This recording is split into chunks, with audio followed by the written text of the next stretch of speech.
നമസ്കാരം. ശ്രീധരീയം ഡോക്ടേഴ്സ് ടിപ്സിന്റെ പുതിയ എപ്പിസോഡിലേക്ക് എല്ലാവർക്കും സ്വാഗതം. ഇന്ന് നമ്മൾ പ്രമേഹ രോഗികളിൽ പ്രധാനമായി കണ്ടുവരുന്ന ഡയബറ്റിക് റെറ്റിനോപ്പതി എന്ന കാഴ്ച വൈകല്യത്തെക്കുറിച്ചാണ് സംസാരിക്കാൻ പോകുന്നത്. പ്രമേഹമുള്ള വ്യക്തികൾക്ക് ഗ്ലൂക്കോസ് ശരിയായ രീതിയിൽ ശരീരത്തിൽ സംഭരിച്ചു വെക്കുവാനോ ഉപയോഗപ്പെടുത്തുവാനോ കഴിയാതെ വരുന്നു. ഇങ്ങനെ രക്തത്തിലെ പഞ്ചസാരയുടെ അളവ് കൂടിയും കുറഞ്ഞും ഇരിക്കുന്നു. ഇതുമൂലം റെറ്റീനയിൽ ചെറിയ രക്തക്കുഴലുകൾ തകരാറിലാകുന്നത് കാഴ്ചശക്തിയെ സാരമായി ബാധിക്കുന്നു. പെട്ടെന്ന് കാഴ്ച മങ്ങുക, കണ്ണിൽ കറുത്ത വരകൾ നീങ്ങുന്നത് പോലെ തോന്നുക, കണ്ണുവേദന, നിറങ്ങൾ തിരിച്ചറിയുവാനുള്ള ബുദ്ധിമുട്ട് എന്നിവയാണ് ഡയബറ്റിക് റെറ്റിനോപ്പതിയുടെ പ്രധാന ലക്ഷണങ്ങൾ. ഡയബറ്റിക് റെറ്റിനോപ്പതി പൂർണ്ണമായും ചികിത്സിച്ചു ഭേദമാക്കുവാൻ കഴിയുന്ന ഒരു രോഗമല്ല.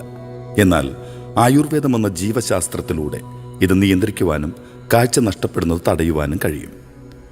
പ്രധാന ശ്രദ്ധ നൽകേണ്ടത് പ്രമേഹത്തെ നിയന്ത്രിക്കുന്നതിലാണ്. മരുന്നുകൾക്ക് പുറമെ പ്രത്യേക ആയുർവേദ ചികിത്സാ രീതികളായ തക്രധാര, തലപൊതിച്ചിൽ, തളം, ശിരോധാര, വിരേചനം, നിരുഹവസ്തി, നേത്രധാര, അസ്ഥ്യോത്തനം, വിടക്കം, തർപ്പണം എന്നിവയും അതിൽ ഉൾപ്പെടുന്നു. ജീവിതശൈലിയിൽ ശ്രദ്ധയോടെ മാറ്റങ്ങൾ വരുത്തുന്നത് വഴി പ്രമേഹത്തെ പോലുള്ള രോഗങ്ങളെ പൂർണ്ണമായും നിയന്ത്രിച്ചു നിർത്തുവാൻ കഴിയും. ഇവർക്കും ആരോഗ്യത്തോടു കൂടിയുള്ള ഒരു ജീവിതം ആശംസിക്കുന്നു. നന്ദി.